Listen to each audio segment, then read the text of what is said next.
إن الحمد لله نحمده ونستعينه ونستغفره ونعوذ بالله من شرور أنفسنا ومن سيئات أعمالنا من يهده الله فلا مضل له ومن يضلل فلا هادي له أشهد أن لا إله إلا الله وحده لا شريك له وأشهد أن محمدًا عبده ورسوله وبعد فإن خير الكلام كلام الله وخير الهدي هدي محمد صلى الله عليه وآله وسلم وشر الأمور محدثاتها فإن كل محدثة بدعة وكل بدعة ضلالة وكل ضلالة في النار.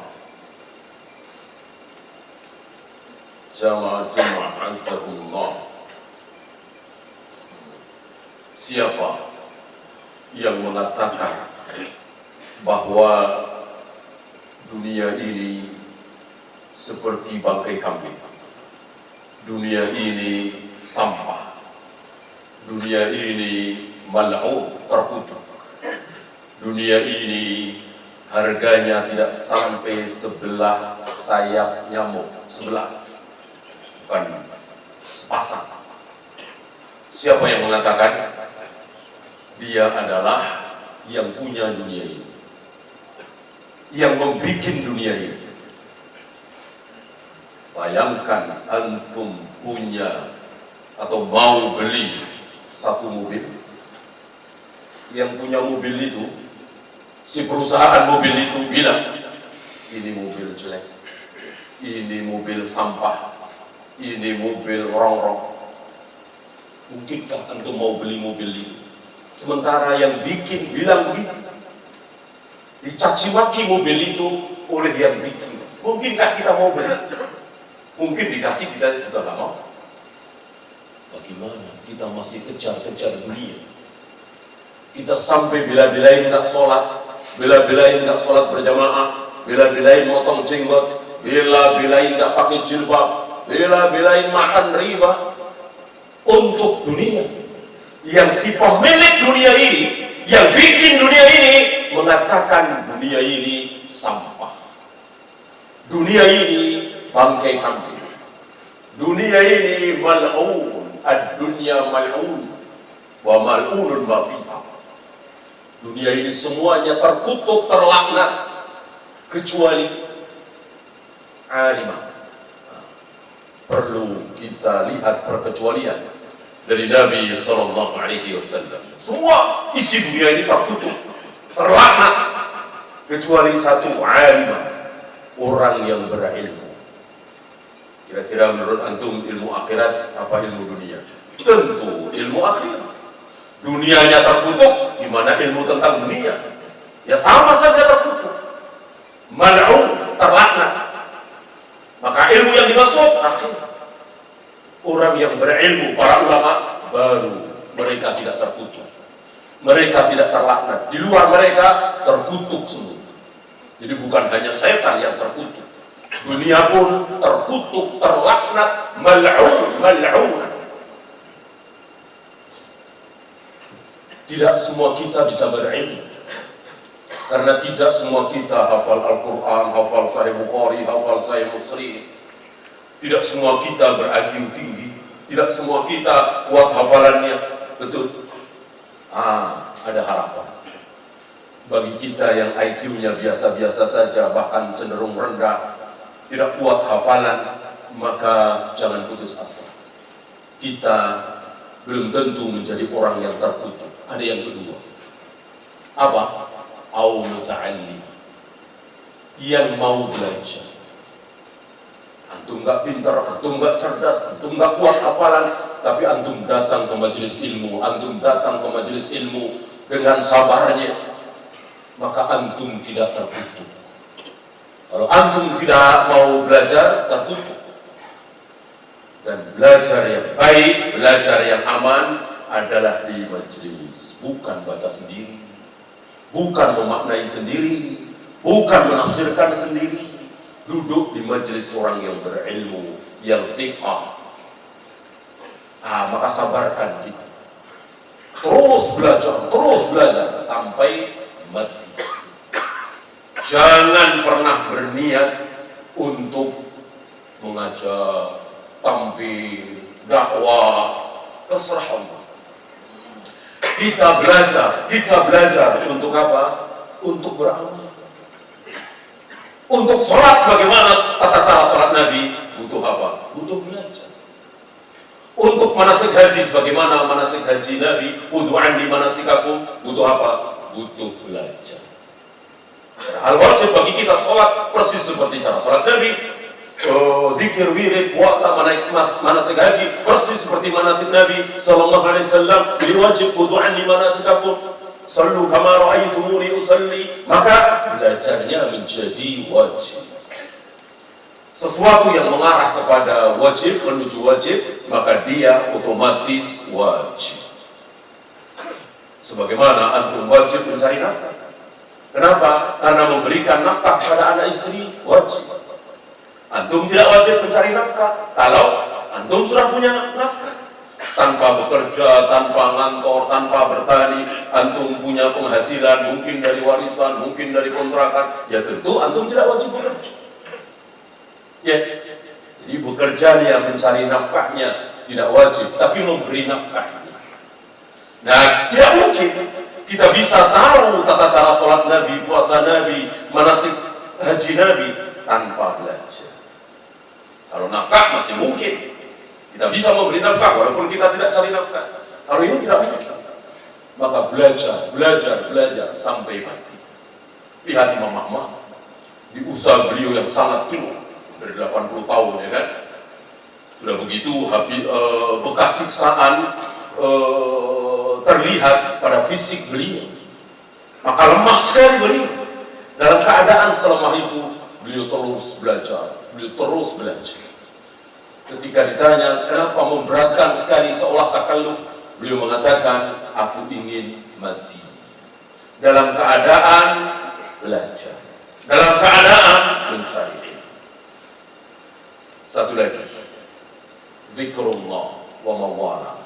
Seluruh bentuk zikrullah yang mengarah kepada akhirat ini tidak terkutuk, ini tidak terlaknat. Berarti sujud, ruku, zikir, wirid, sholat, puasa, menolong orang, berbakti kepada orang tua dan seterusnya, ratusan ribuan, ini tidak terkutuk. Karena apa? Karena menghasilkan akhirat. Adapun yang hanya menghasilkan dunia mal'unah, terkutuk. Tentu kita tidak mau menjadi manusia yang terkutuk, seorang muslim tapi terkutuk. Maka pilihlah berilmu, belajar dan mengamalkan zikrullah. Aqulu qawli hadza astaghfirullah li wa lakum.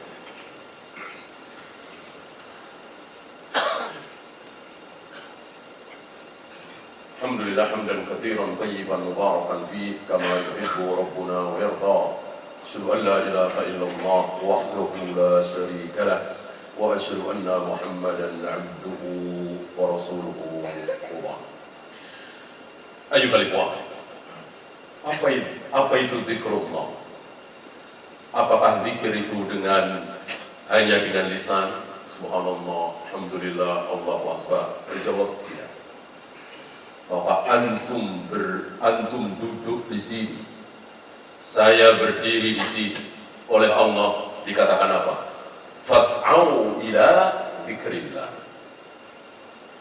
Antum duduk di sini dalam rangka mengamalkan perintah Allah. Fas'au ila zikrillah wa dzarul bai'. Tinggalkan semua bentuk jual beli, bersegeralah kepada zikrullah.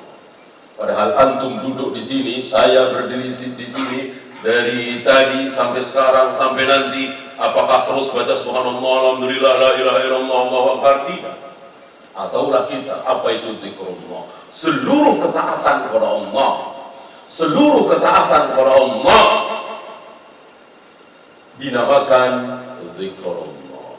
Berbakti kepada orang tua, taat kepada suami, membantu fakir miskin, menolong saudara-saudara kita yang sedang teraniaya, sholat, puasa, melempar jumrah, tawaf, sa'i, semua disebut sebagai zikrullah. Ini yang tidak terputus, ini yang tidak mal'un. Di luar itu, apapun bentuknya, ketika isinya adalah mengejar dunia mal'un, terkutuk. Gimana tidak terkutuk? Karena seluruh isi dunia ini sampah, bangkai kambing. Siapa di antara kalian yang mau mengambil ini satu dirham, kata Nabi, sambil menenteng bangkai kambing, itu pun yang telinganya cacat. Para sahabat mengatakan, ya Rasul, seandainya kambing itu masih hidup, kami belum tentu mau, cacat. Masih banyak kambing yang tidak cacat, apalagi ini sudah mati jadi bangkai. Gimana kami mau mengambil satu dirham, harga yang sangat murah, tapi kami nggak mau. Kata Nabi, inilah dunia yang sedang kalian kejar-kejar, yang kadang abang dengan adik berkelahi, yang kadang bermusuhan dengan orang tua, kadang dengan tetangga, kadang saling membunuh karena dunia, karena bangkai kambing. Barangkali antum hari ini sedang berebutan proyek misalnya, jualan misalnya, bersaing dengan teman antum, bersaing dengan saudara antum, tetangga antum. Ingat, antum sedang bersaing untuk merebutkan bangkai kambing. Bersainglah, fastabiqul khairat. Ada tetangga antum yang tidak pernah tertinggal sholat berjamaah, bersainglah antum dengan dia. Dia bisa selalu sholat berjamaah, kenapa saya tidak? Antum tahu ada saudara antum, tetangga antum yang selalu menyumbang masjid, menyumbang fakir miskin. Antum lebih kaya atau sama, kenapa dia bisa, aku tidak bisa? Bersainglah. Sebagaimana Umar bersaing dengan Abu Bakar, sebagaimana para nabi, para rasul bersaing. Untuk apa? Untuk meraih akhirat, untuk mencari ridha Allah, bukan untuk berebut bangkai kambing. Kalau orang Jepang, orang Amerika, orang Eropa, mereka berebut seperti itu, wajar. Wajar, pantas. Kenapa? Mereka tidak tahu. Berita tadi mereka nggak tahu. Kata siapa bangkai kambing? Kata siapa sampah? Ini miliaran, ini ribuan dolar, bahkan jutaan dolar. Kata siapa sampah? Itu mereka. Antum bukan mereka. Antum beriman kepada Allah, antum beriman dengan qala Allah wa qala Rasul. Bagaimana antum akan posisikan diri antum sama seperti mereka? Mereka wajar sekali, nggak tahu apa-apa. Betul-betul binatang, mereka nggak tahu apa-apa. Antum tahu, kita tahu. Bagaimana kita menjadi sama dengan mereka?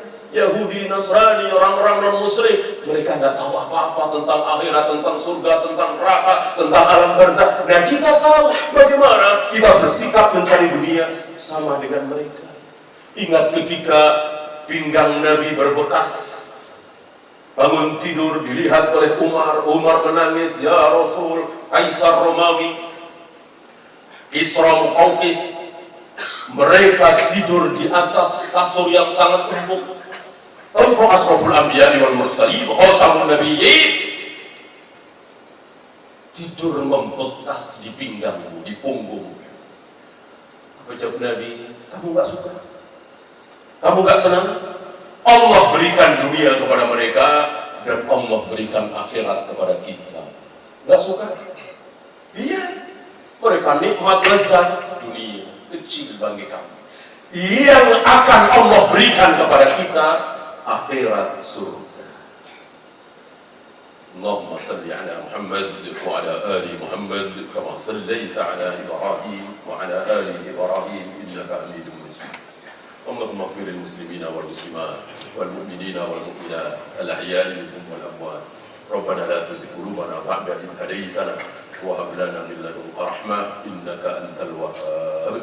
Rabbana atina fid dunya hasanah wa fil akhirati hasanah وقنا عذاب النار.